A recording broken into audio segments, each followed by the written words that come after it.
Ça peut paraître surprenant, mais l'épisode le plus célèbre de la guerre de Troie n'est pas dans l'Iliade qui raconte l'histoire de la guerre de Troie. Je m'explique. Souvent, dans l'imagination populaire, la guerre de Troie, elle est marquée surtout par sa fin. Donc, le cheval de Troie, Achille qui meurt avec une flèche dans son tendon d'Achille, la mort de Paris, etc. L'affaire, c'est que l'histoire de l'Iliade termine bien avant la chute de Troie, avec les funérailles du héros troyen Hector. Honnêtement, c'est pas une fin qui est super excitante selon nos standards modernes, mais c'est comme ça que ça termine. D'abord, d'où est-ce qu'ils viennent ces histoires-là?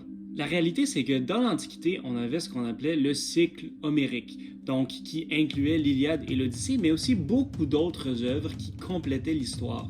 Là, malheureusement, on les a plus. La seule perspective de la chute de Troie qu'on a pour vrai, c'est bizarre à dire, mais elle est romaine. Elle vient de l'Énéide de Virgile, qui va raconter justement la chute de Troie et le départ de Énée vers éventuellement l'Italie. Virgile il a pu raconter cette histoire-là parce qu'il avait probablement beaucoup plus accès au matériel entourant le cycle homérique, ce que nous, on n'a pas. Par contre, nous, ce qu'on a, c'est des pièces de théâtre qui s'en sont inspirées aussi. Donc, les histoires, ils sont pas totalement perdues. On n'a juste pas les originales. J'espère que je vous ai pas trop déprimé en vous disant qu'il manque tellement d'informations par rapport à cette grande histoire-là, mais au moins c'est informatif. Puis, on se voit dans une prochaine vidéo.